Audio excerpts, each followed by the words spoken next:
Terps versus Florida. What are the keys for the Terrapins to advance to the Elite Eight?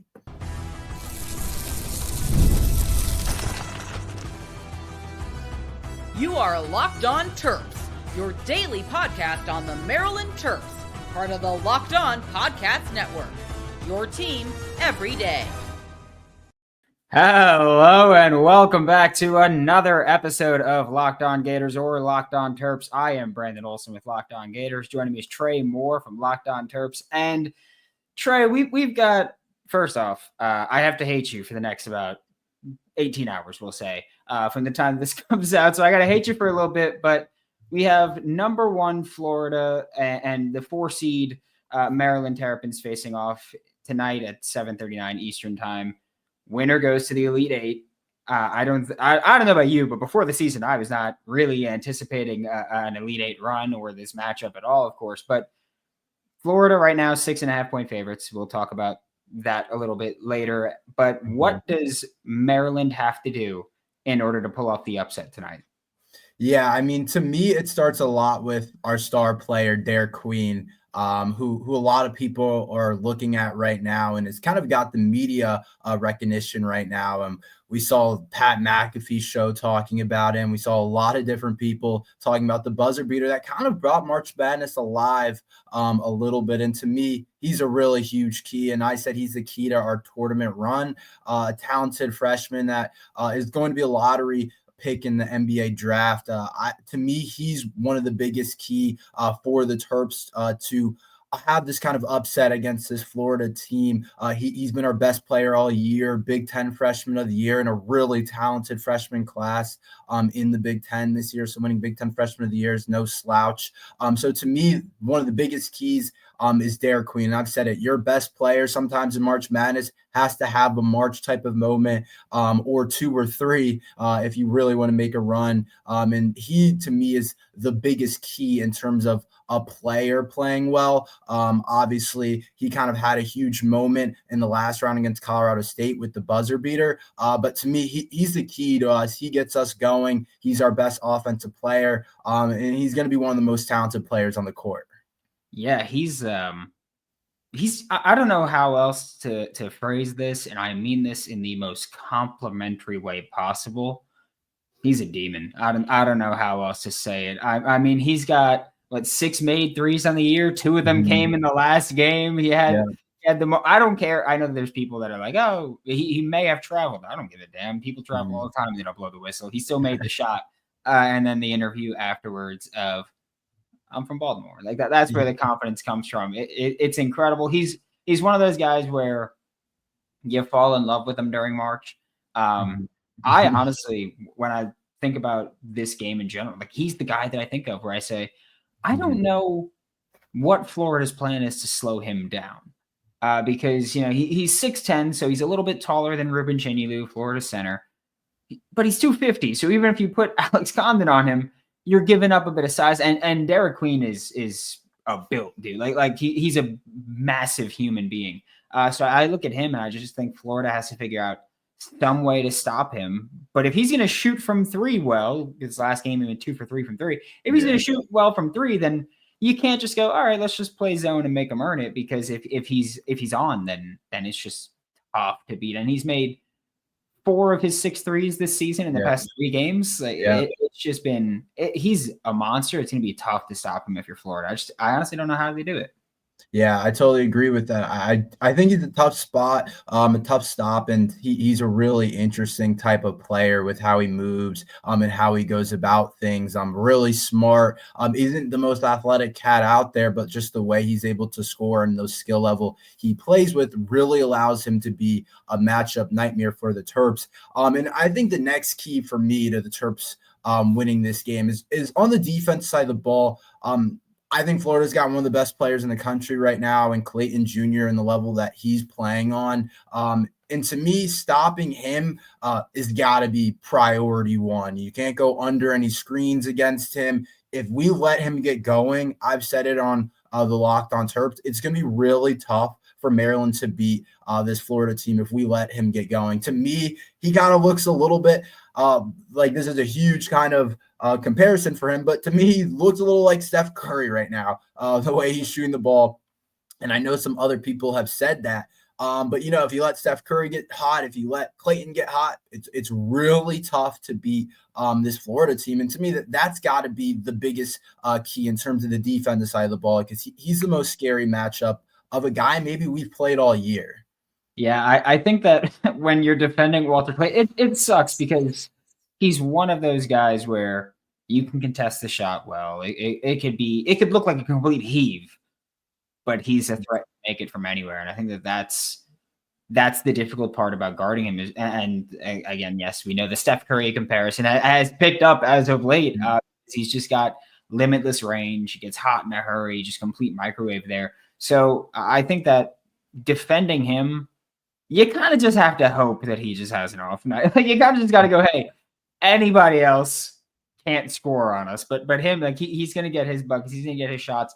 I do want you to tell at least my listeners, because I've given my thoughts about this Maryland Terrapins team, but obviously you are the expert in covering them, and my very generic or broad opinion has been great defensive team, but I think that because of that, people think that they're not a great offensive team.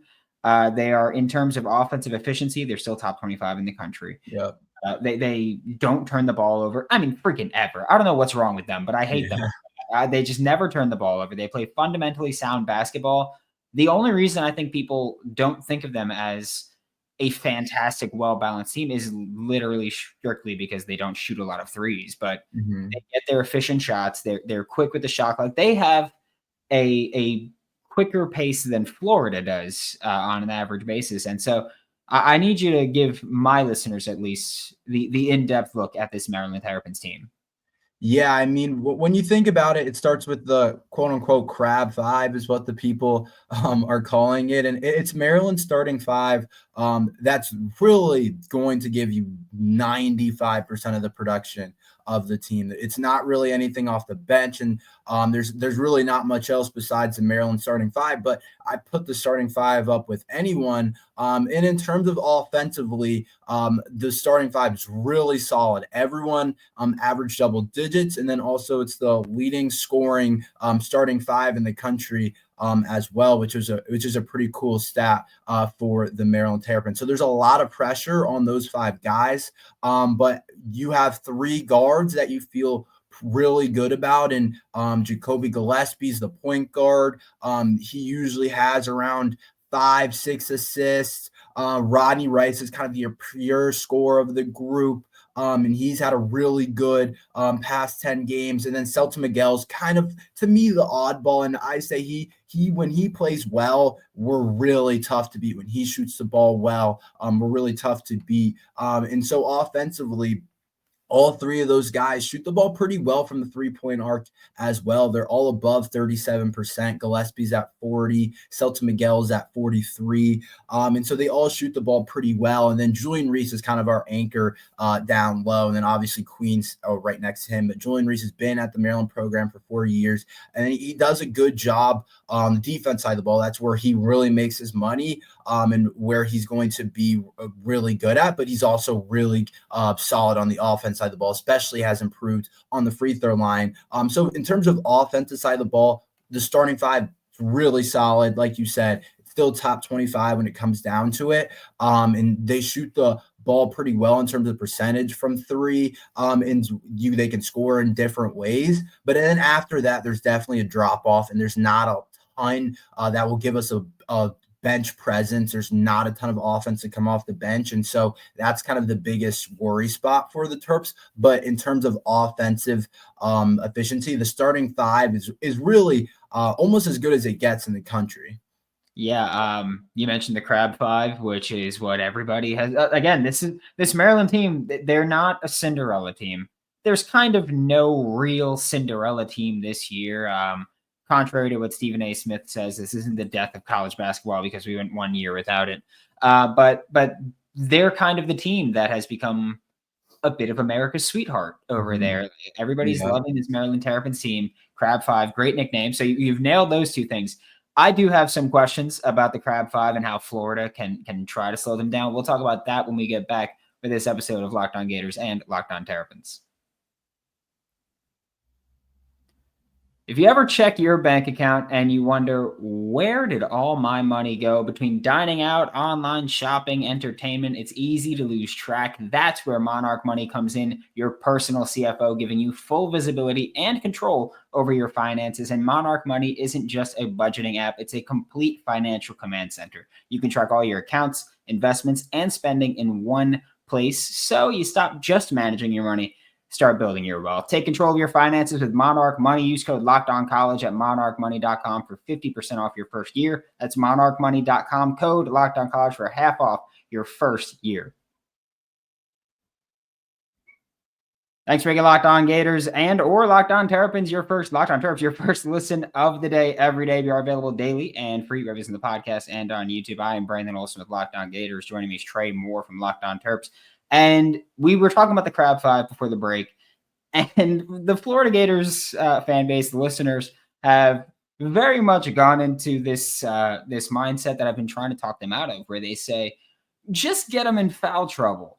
And the issue with that is that for some reason, they don't foul. I don't know what it, but this is what I mean when I say they play fundamental basketball. Yeah. They don't foul. So my counter point, my counter strategy has been, well, they don't like to go to their bench.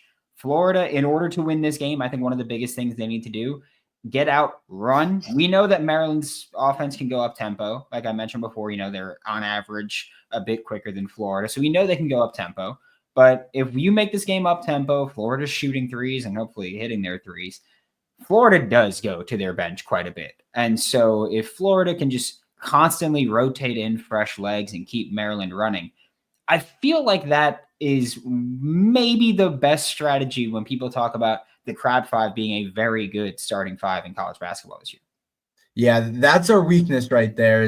And the biggest concern I was walking into March and playing in the Big Ten tournament. You play a lot of games and not a lot of days, and so there's not a lot of rest. And so these teams that have a little bit more depth than us, that play a little bit more guys than us, I'm always have been scared that those teams are going to be able to outplay us in the key moments, especially down the stretch.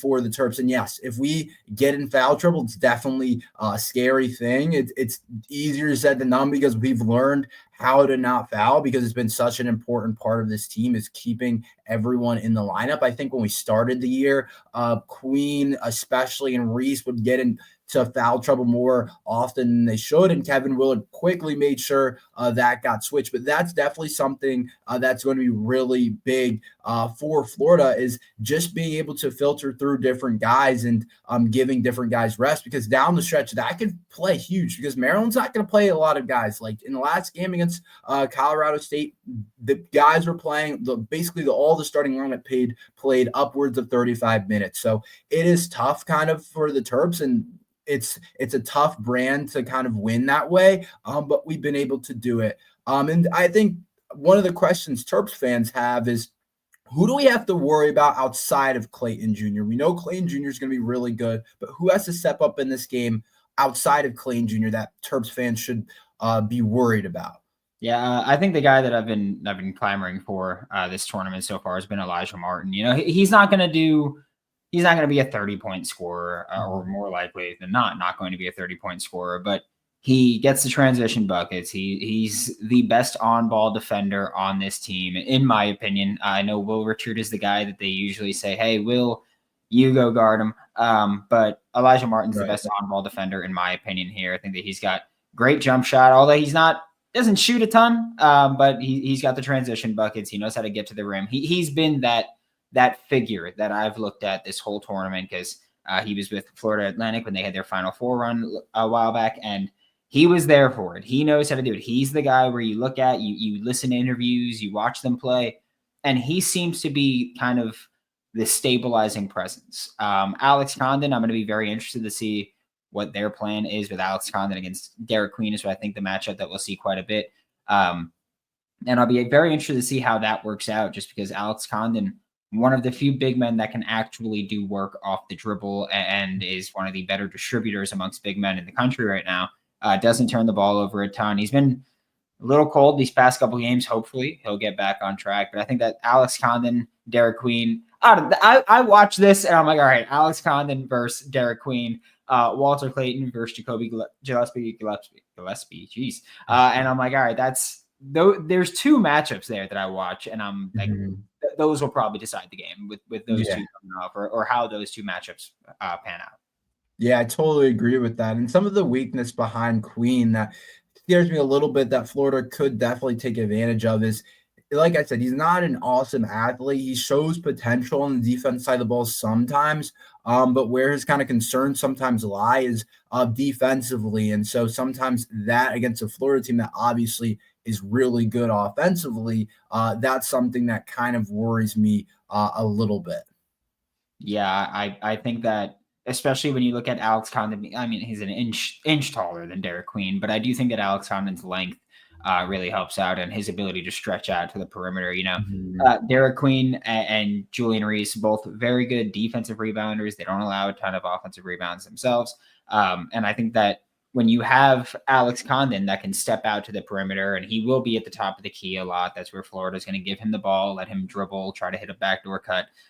You'll see that, and you'll see either Derek Queen or Julian Reese will have to step out and hopefully at that point be able to actually attack the interior a little bit. But I do think that getting either Derek Queen or Julian Reese out and then saying, hey, Ruben Cheney, like, you've just got to do battle on the boards, get some help from another guard maybe coming in.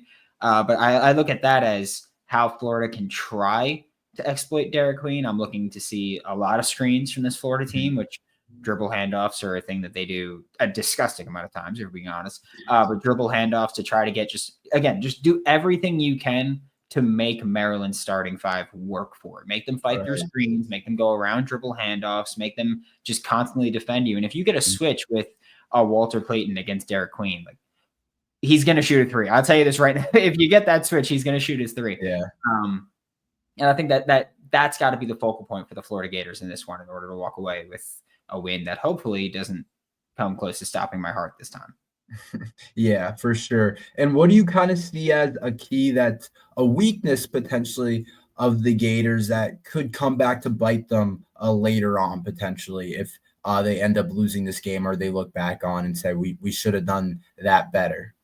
I think it's got to be the interior right now. You look at Norfolk State.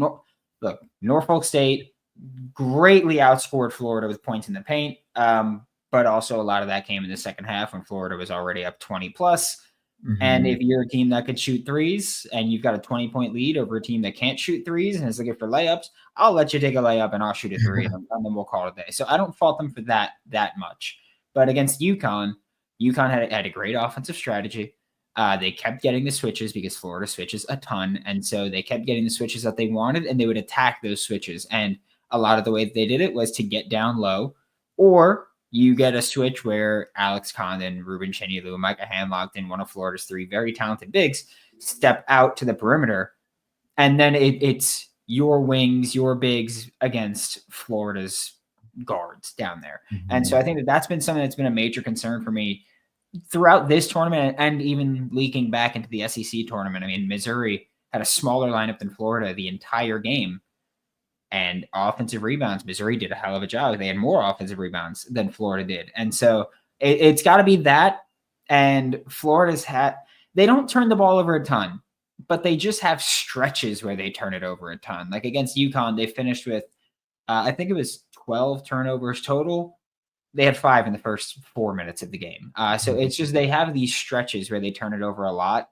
And I do think that Maryland's a good enough defensive team and consistent enough offensive team where if you turn the ball over a ton and you don't crash the boards and they get a lead, they are a team that's going to be tough to fight and claw back to and take the lead over from them. Yeah, I totally agree with that. I think the turnovers are something that kind of goes both ways. In terms of Maryland hasn't turned over the ball a ton over the last couple of games. And that's something that you got to keep up if you want to be Florida Gators type of team. You're going to have to keep that up. And one player, Queen, some games he has a lot of turnovers if you look back at the stat score. And that, to me, that's going to be a really big part of the game. Yeah, very much a thing that I'm hoping Florida can attack with. And yes, I'm hoping for that one. But we are about to get to our predictions for this game again, 7:39 Eastern time when we get back with this episode of Locked On Gators and Locked On Terps. We are all about the stats here, if you have not been able to tell by our conversation, because numbers don't lie. When it comes to the all-new Nissan Armada Pro 4X, the numbers are on an MVP level. With the ability to tow up to 8,500 pounds, it can quite literally carry the whole team, plus the gear, wherever you need to go. It's powered by a twin-turbo V6 engine, delivering the strength and performance to handle highways, back roads, and everything in between. And with room for up to 8 people, the Armada Pro 4X is built for big crews, big adventures, and even bigger memories. Take your adventures to new heights in the all-new Nissan Armada Pro 4X. Learn more at nissanusa.com.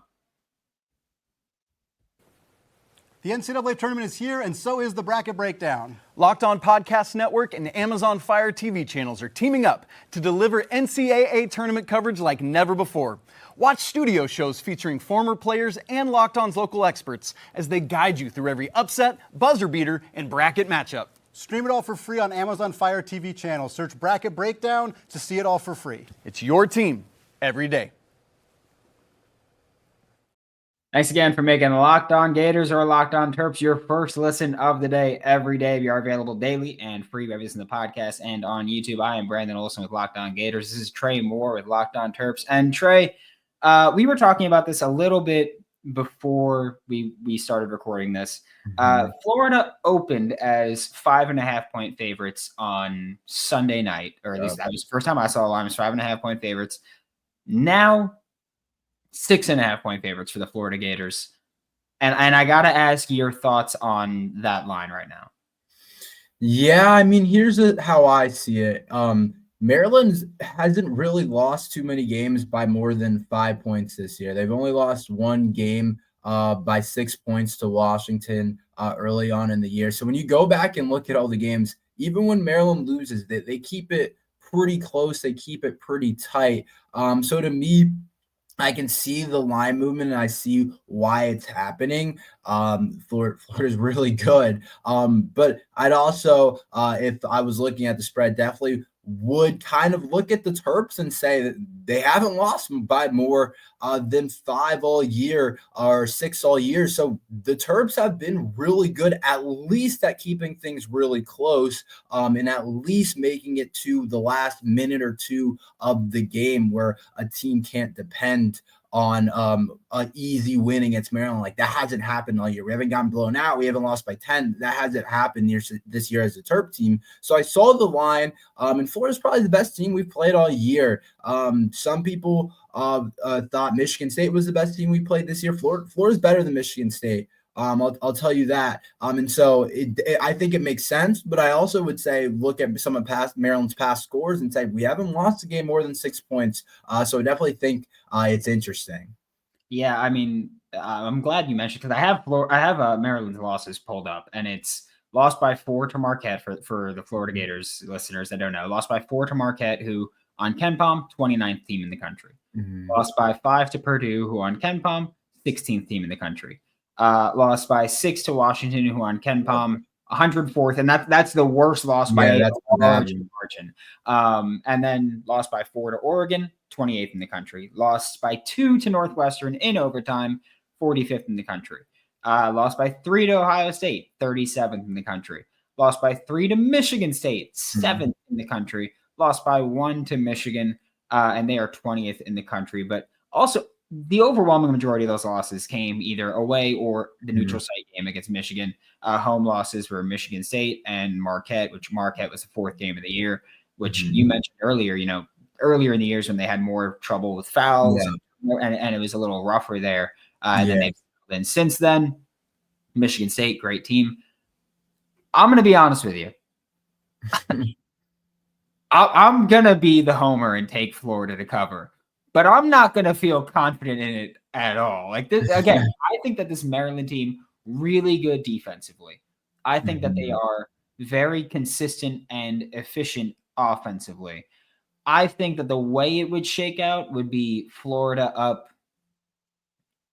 5-ish with a minute left and just literally just win by 7. I do not look at this game. I know there's a lot of Florida Gators fans that do say, hey, this should be a blowout. You're looking at a team that shoots a lot of threes versus a team that doesn't shoot a lot of threes, and so that should be a deciding factor. It might be a deciding factor. But also I'm looking at a Florida Gators team that has had games where they don't connect from 3 the way they should, and they have to really rely on hammering the paint. So I will say I think Florida can cover the spread, but I think that it's going to be by 7 or 8 points total. I do not think this is going to be – and sure, I could look like an idiot either way, but I don't think this is going to be a double-digit win for Florida. I think it's going to be a close one. And also, it's March. Things get crazy here. I'm not going to overlook a single team or talk down on them here, especially Sweet 16. Like, you don't get here by luck, right? You get here because you work your tail off and you grind and you get there. So I think Florida will cover, but barely. And the over-under right now is set at 156.5 points. Trey, how do you feel about that one? Yeah, I mean, I think I would lean towards the over. Just 2 pretty good offensive teams, and Florida shooting a lot of threes. And then Maryland having some really solid offensive players and an efficient offense as well. Like you said, I think I would lean towards it, but I don't know if I have a real strong feeling about either side of the total, because I can definitely see it being like more of a grit out battle than people expected as well. So I'll lean towards the over just with some of the offensive players we see on the floor for Florida and Maryland, some of those scores they've put up this year and the efficiency that they're playing at. But I could definitely see that going either way. Yeah, that one I'm taking the that one I feel cool with. That one I'm like, hey, if it doesn't happen, it doesn't happen. I'm fine with it. But that one, taking the over in it, I do think that I don't care to give exact scores that much, so I'm not going to force anybody to do that. I do think that it'll be mid low 80s to mid high 70s will be the score difference there. So at least when I look at that, I'm like the 156.5 coverable or should be, or hopefully getting the over, because I already did place my bet on it. So hopefully I'm going to get the over on that one.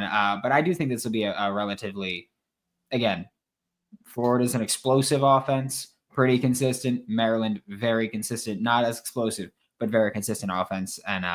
And just looking at how, Florida's become, they fouled a bit more in recent games, so could slow the pace down a little bit, but free throws for Maryland, which they're not a bad free throw shooting team at all. Team average is 75%, so considerably better than Florida's 71.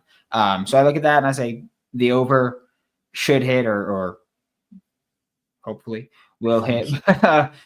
Trey, if you have any last words, let's get that before we get game time tonight at 7:40 Eastern time.